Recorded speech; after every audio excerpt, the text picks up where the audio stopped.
एहतियात की है अल्लाह वालों ने, और आज हम धड़ल्ले से सूद का कारोबार कर रहे हैं, लोगों को पहुंचा रहे हैं। अरे कहीं को परेशान हो रहा है भाई, मेरे को मालूम है बहुत बड़ा फाइनेंसर है, उन्हें 5 लाख रुपए बोले तो टेबल पे रख देता, मैं हूं ना, चलो मेरे साथ, मैं करा देता हूं काम। ऐसा खींच खींच के लेके जा रहे हैं फाइनेंसरों के पास।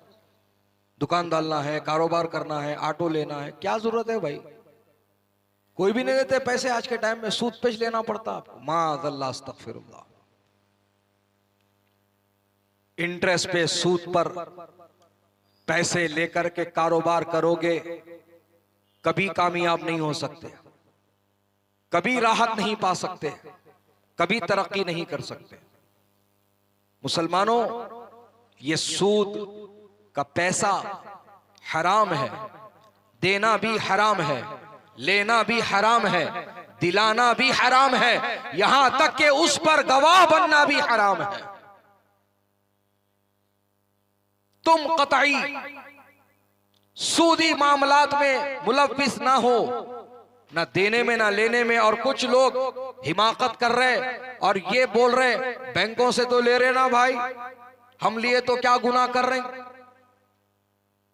समझ रहे हैं आप? कोई भी चीज कहीं भी फिट करने को तैयार है नु, अपने मतलब की है तो। बैंकों का मसला अलग है प्यारे, बैंकों का मसला अलग है। जिसको भी तफसील होना है, मरकज अहले सुन्नत वादी रजा शाहीन नगर एराकुंटा पहुंचे, उसको पूरी डिटेल्स मिल जाएंगी। बस इतना समझ लो, बैंकों से जो पैसा बढ़ के लिया जाता है या दिया जाता है, ना उसको इंटरेस्ट कहा जाएगा, ना समझा जाएगा, उसको मुनाफा समझा जाएगा।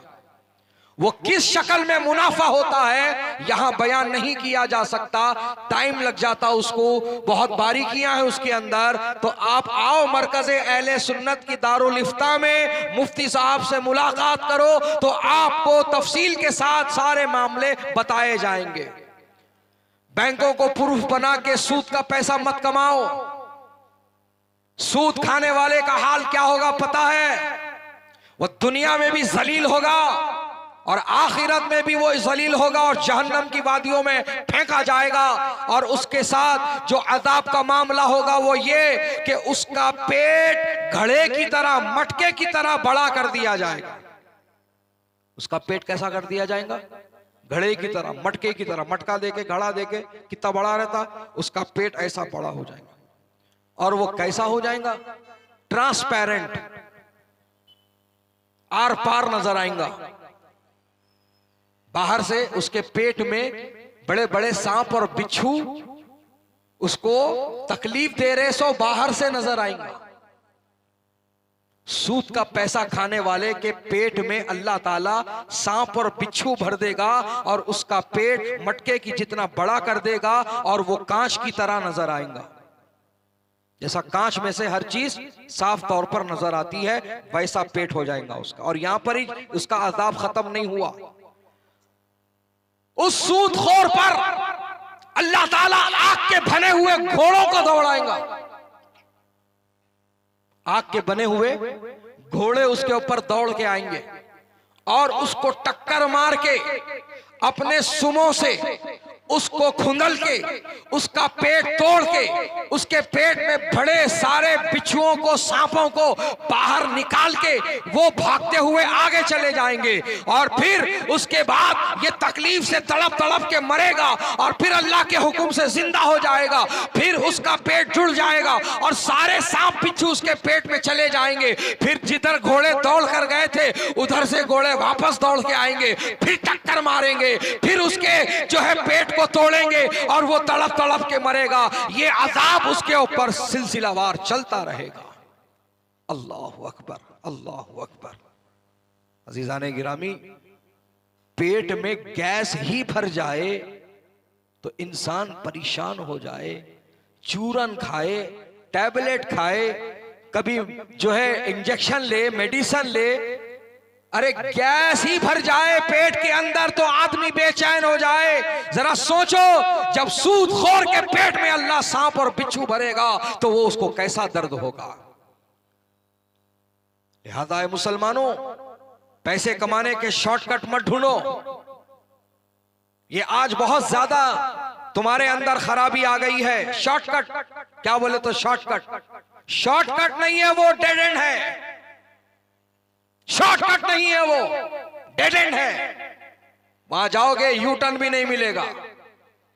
लिहाजा हिमाकत नहीं, अल्लाह ताला की जात पर कामिल यकीन और भरोसा रखना, अल्लाह वालों से जुड़ के रहना। इंशाअल्लाह थोड़ा मिलेगा लेकिन सुकून रहेगा। मोमिनों के वास्ते ये चीज नहीं है दुनिया, ईमान वालों के लिए तो ये कैद खाना है। जिस दिन मरेंगे हम कैद से छूटेंगे। अपना घर तो कब्र है, समझ रहे? और फिर जब वहां से उठेंगे मैदान महशर में, तो जो जो बंदा ईमान वाला अल्लाह ताला के थोड़े रिज़्क पर जब वो इक्तिफा कर लेगा, जब वो अपने रब ताला का शुक्रगुजार बनेगा और वो ज्यादा की हिरस और ज्यादा की तमन्ना ना करेगा, तो ऐसे बंदे का मामला मैदान महशर में ये होगा कि अल्लाह ताला उससे फरमाएगा, ऐ मेरे बंदे, मेरे थोड़े से रिज़्क पर तू राजी था, मैं तेरे थोड़े से अमल पे राजी हो रहा हूं। सुभान अल्लाह, सुभान अल्लाह। तू दुनिया में थोड़े से रिज़्क पर मेरे राजी हो गया था, ले अब उसका इनाम ले। तेरे थोड़े चमल है लेकिन मैं राजी हो गया तुझसे। सुभान अल्लाह, सुभान अल्लाह। लिहाजा है मुसलमानों, दुनिया की हिरस, दुनिया की तमा, दुनिया का लालच बर्बादी का जरिया है। सूद पर ना पैसा कमाओ, ना सूद का पैसा खाओ, ना सूद के पैसे की तुम किसी तरह की कोई कार्रवाई करो, बल्कि तुम्हारे लिए हुक्म है कि तुम कर्ज हसना को आम करो। कर्ज हसन, अजीजाने गिरामी, नेकी और सवाब की नीयत से कर्ज देना अपने भाई को। और इसका फायदा क्या है मालूम? इसका फायदा यह है कि वो पैसा तुम्हारे वापिस लौटाने तक रोजाना अल्लाह ताला उतने पैसे उसकी राह में सदका करने का सवाब तुम्हारे नामा अमाल में दर्ज कराता रहेगा। 1 लाख रुपए अगर अपने भाई को कर्जे हसन दिए थे आप, 3 महीने का टाइम लिए उन्होंने, 3 महीने में नहीं देके 4 महीने हो गए, सवाब कम नहीं होगा आपका। पैसे वापिस आने तक रोजाना 1 लाख रुपये सदका करने का सवाब आपके नामा अमाल में जमा हो रहा है। हमारे YouTube चैनल हकीकी सुन्नी दिलेर कादरी को सब्सक्राइब करें और बेल आइकन पर क्लिक करें।